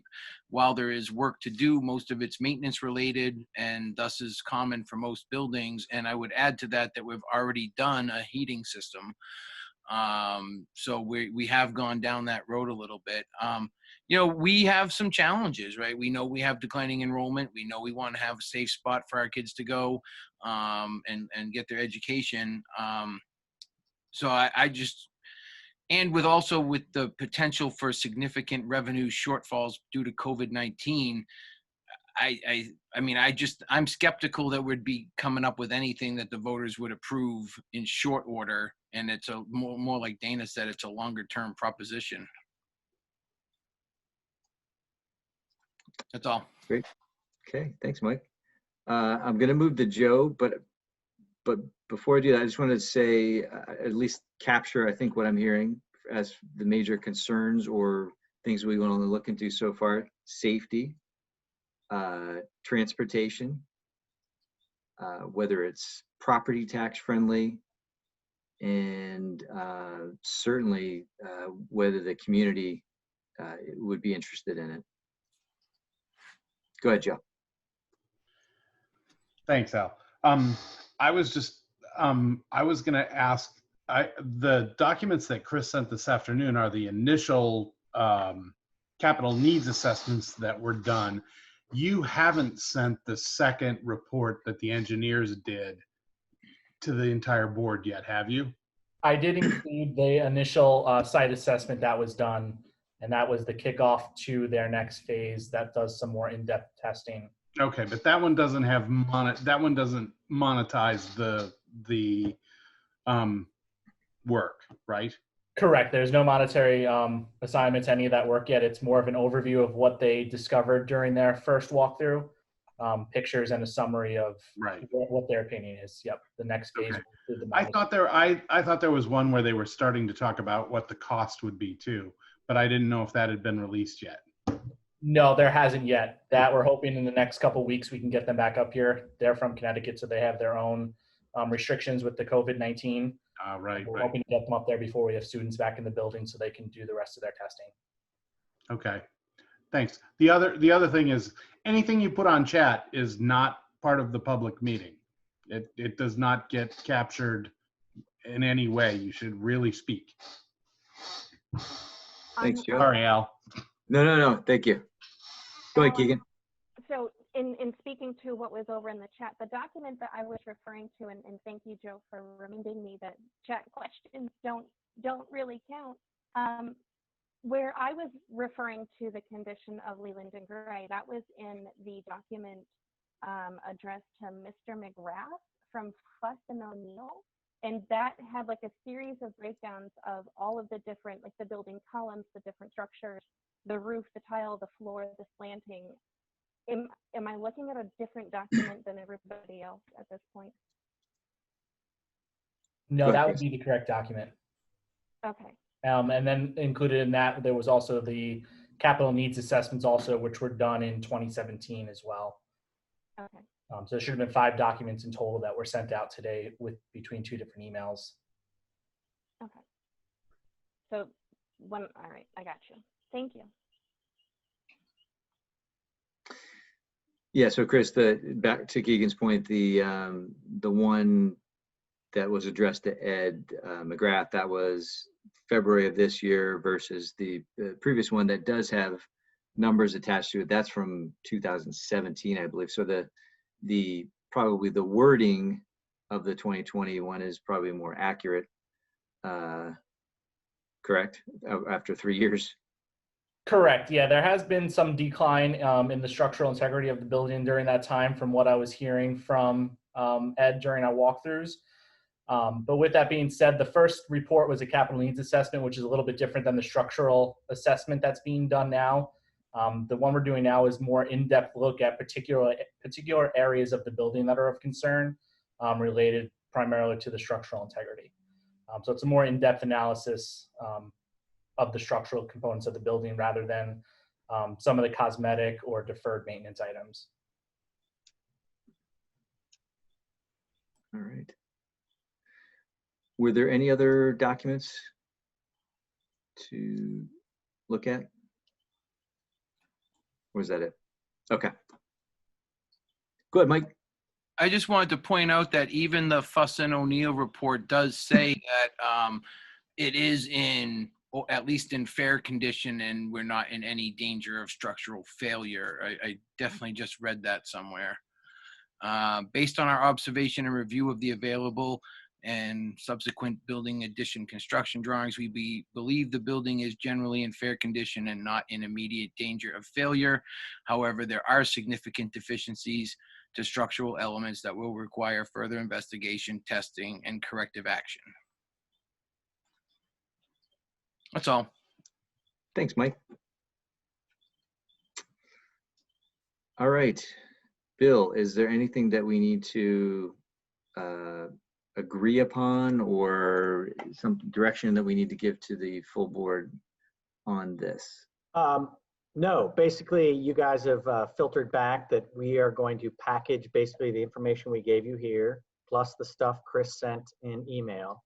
And we're gonna keep that agenda item for discussion at the big group so that everybody gets to hear the same information.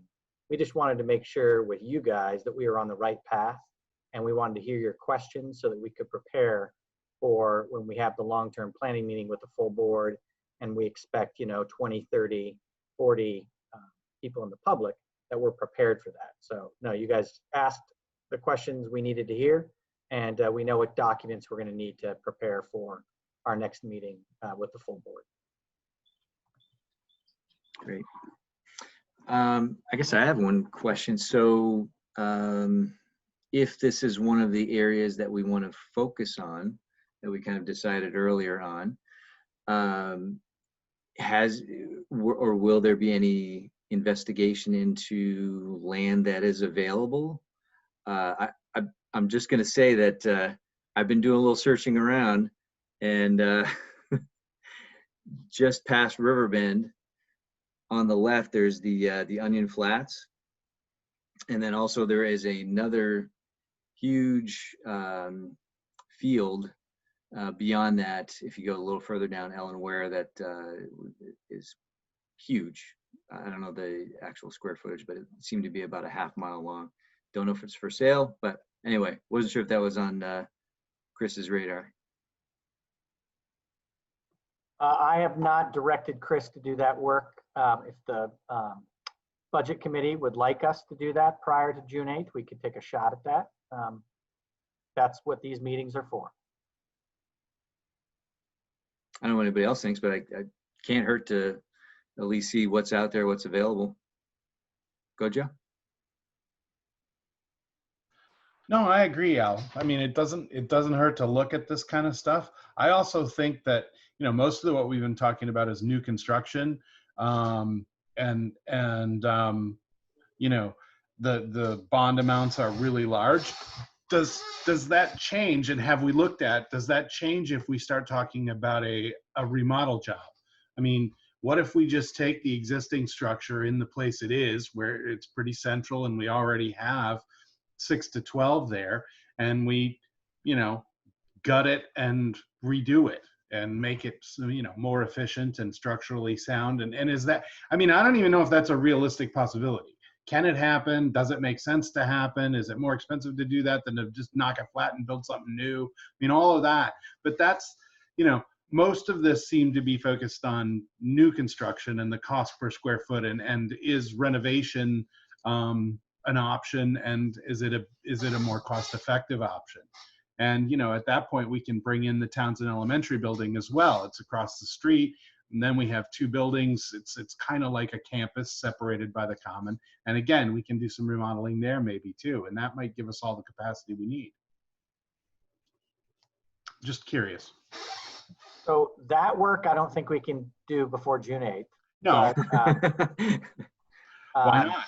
but again, that is what these small group meetings are about, is to get those ideas. So I just wrote it down. I'm sure Chris has it as something we can bring up to the full board about whether we want to invest the resources to find out that information.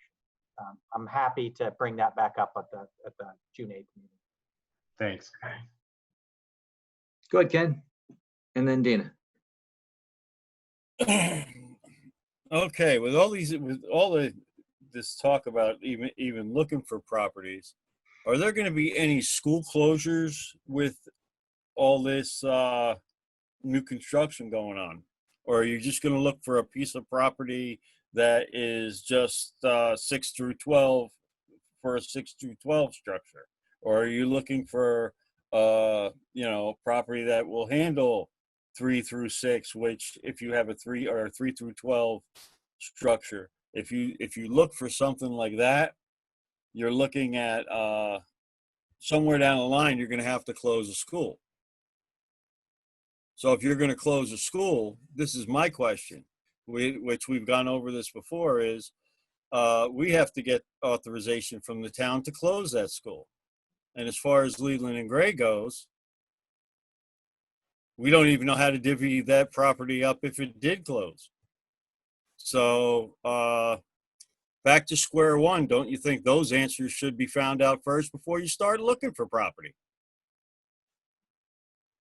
If Leland and Gray's property was to be dissolved, how would it be distributed? It's a great question. Because why look for another property when you have another property that you're going to have to maintain if you can't get rid of it? All right. That's it for me. Thanks, Ken. Go ahead, Dana. So I've got sorry, that go down, ahead. Ken. I think that's a really good question. I don't know the answer, but it's on the list. Go ahead, Dana. Yeah, committee, why is the time frame rushed?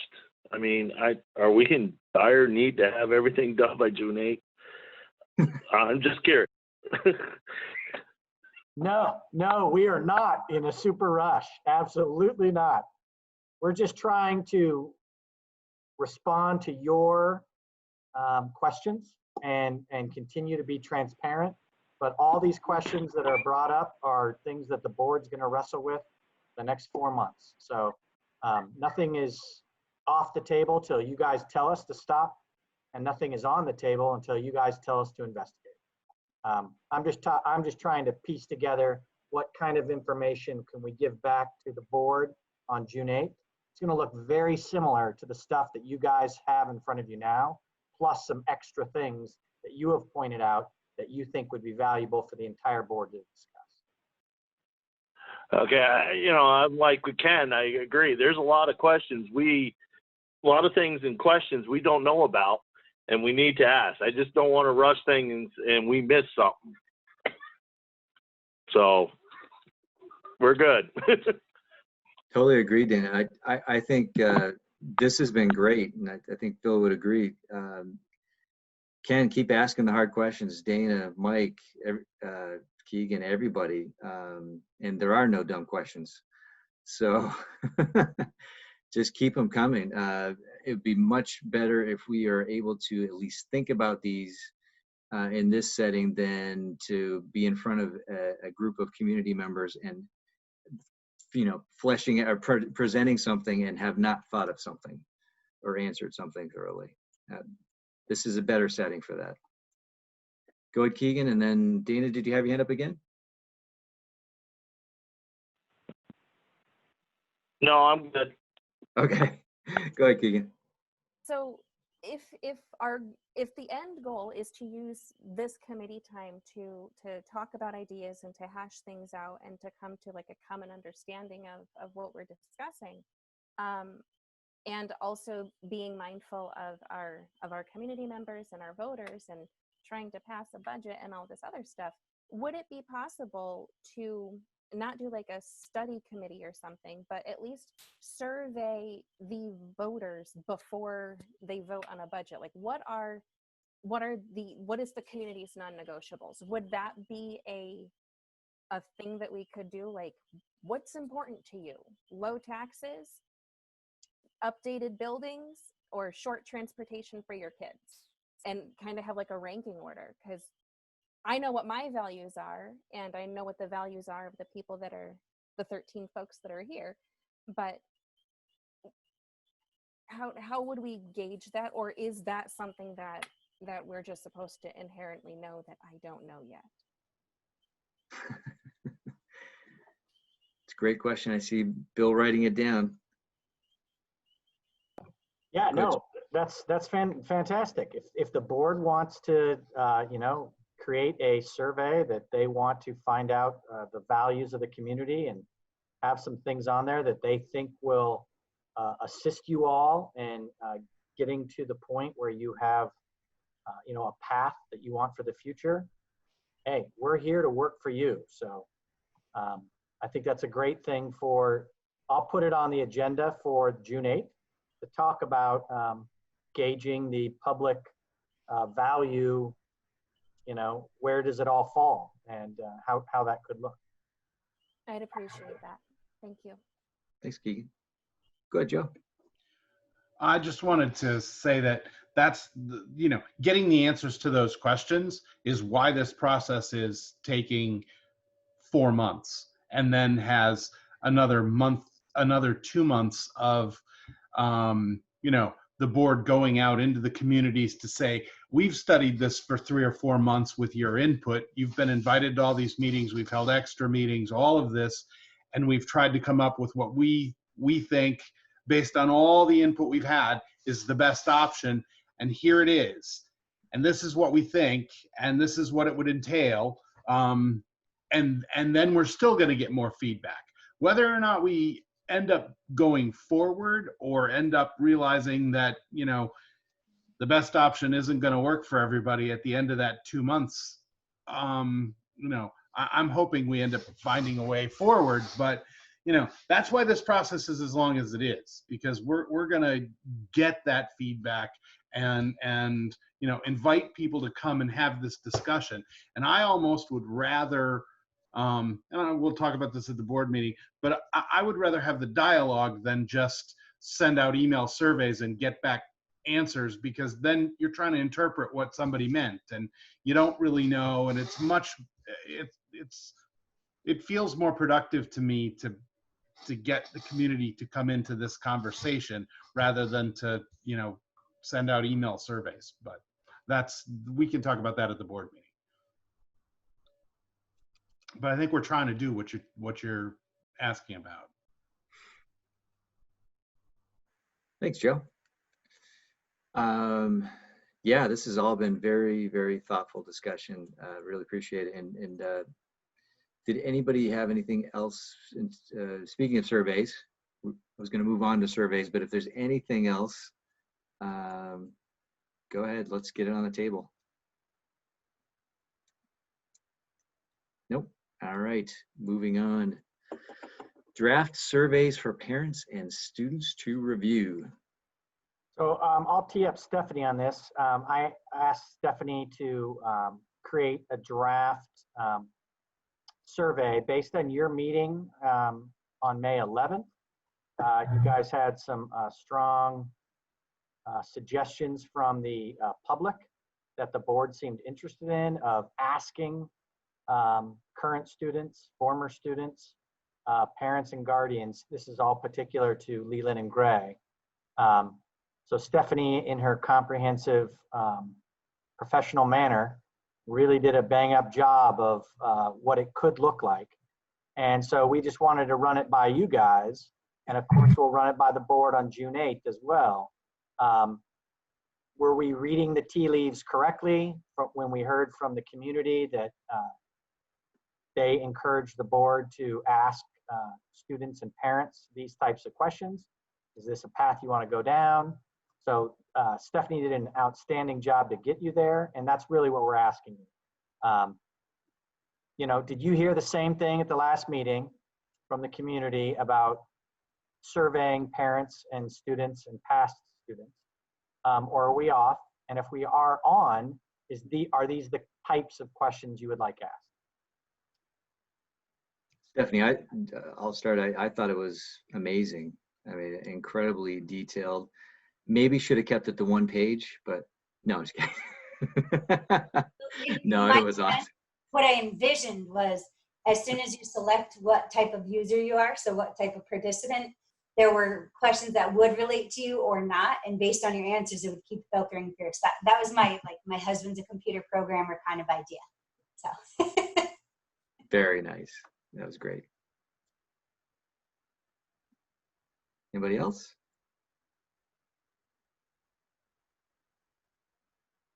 Dana.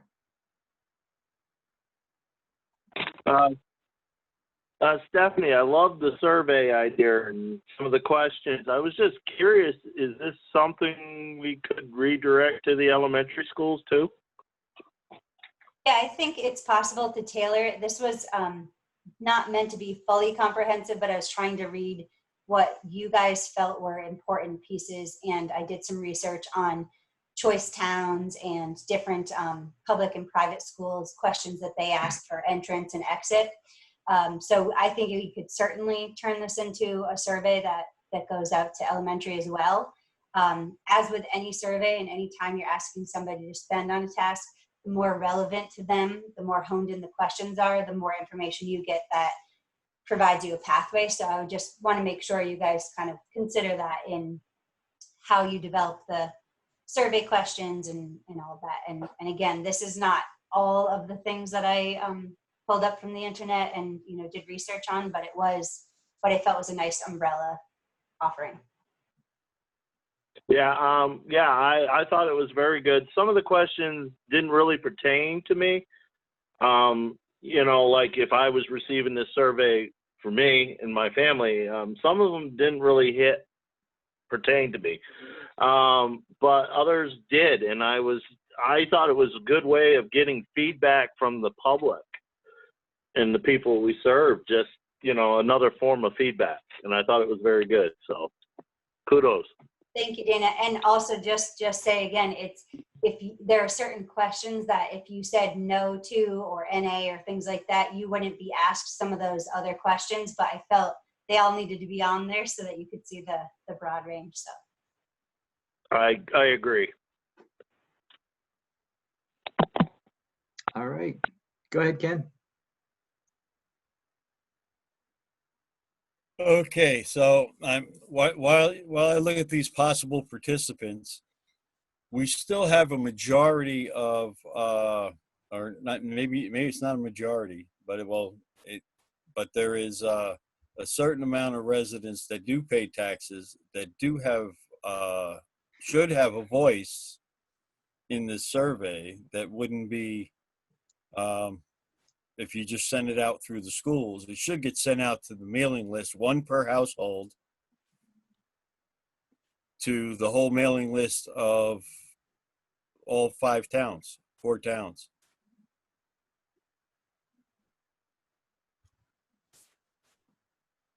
I've got it down, Ken, for the 8th meeting. Does that make sense? Does that make, I mean, I don't know, does that make more sense?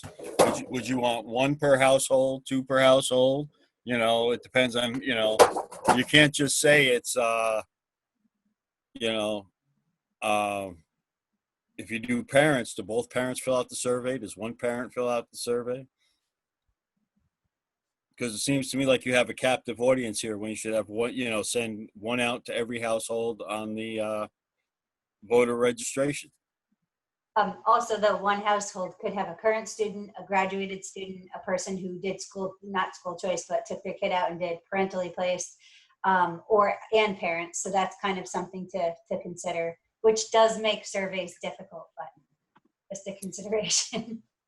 Years back, I was asked to do a study group at Leland and Gray, and I actually fit 5 of the categories. Okay, I was a parent, a grandparent, a kid with special needs, guardian, a school board member, and there was something else. So it was like crazy. So, but I only got 1 vote, so.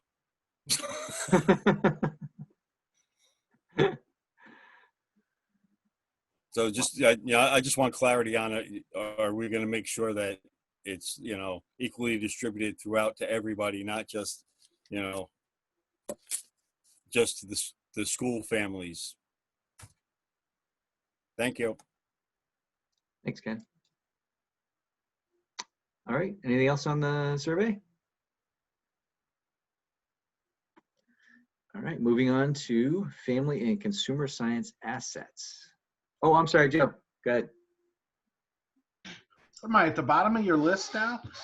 So looking at the survey, to Ken's point, I think we're talking about 2 different surveys though, because like this survey is targeted to people who either do use or have used Leland and Gray.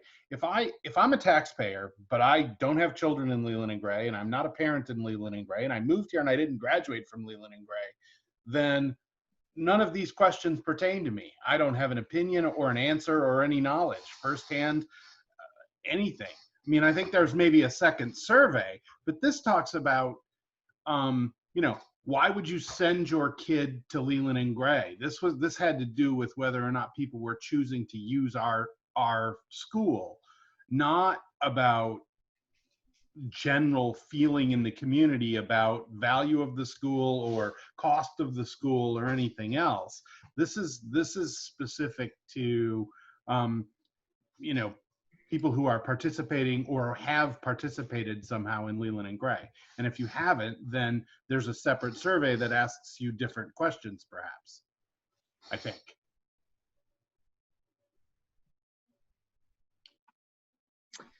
So students and parents of students. So I have 3 things under survey. One is to review this document that you have. The other one is Keegan's point about doing a survey during the process.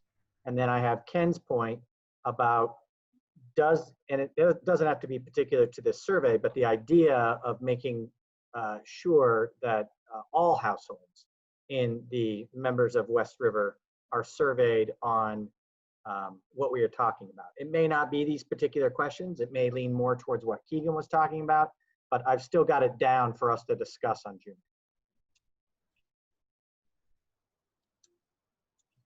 All right. Great, thank you. Did I miss any hands? Nope, okay. All right, family and consumer science assets. Okay, that's me. I will make this really quick. Our auditors actually suggested that we bring this topic up, so I will going forward, but because family and consumer sciences are no longer offering classes, there are some assets. It's actually not that much money, less than $1,000, but they would like, Leland and Gray would like to sell them and put the money into a student activity account. So I thought, as the budget committee, I thought you could make that decision and we could move on from there. But this is, our auditors said it should be run by the budget committee. So All right, so you would like us to make a motion I to do would. such? Yes. All right, who would like to make that motion? I saw Ken, you raised your hand. I will make that motion. Okay. Sounds like Joe's a second. Sure. All right, so we need to do a voice vote, correct? All right, so discussion first, yes. Go ahead. Thank you. Since I made the motion, I'd like to be the first one to speak to it. Now, my understanding was that I mean, I know there's really no consumer science classes going on right now. But was there or was there not a that Bob had brought up that they were bringing back a certain course? Could they possibly use any of that equipment? Now, Wasn't there a these similar are course? sewing machines and things like that. So that this isn't the type of thing that is coming back with what Bob said, talked about. Would we possibly be able to use these? Wasn't there a program coming up from Brattleboro that touched on different things that was going to possibly be part of the after school program or an elective or something like that? And I know there was, because I specifically recall some kids don't even know how to sew on a button. And then they said, well, this new, I can't remember the name of the course, but it sounded real good. We were signing up for it. And I don't know if it ever started. And it's up to you guys. I think you're referring to senior survival. Yes, they are talking about buttons. They're talking about buttons for you and I on our shirt and getting a piece of thread and sewing it with a needle.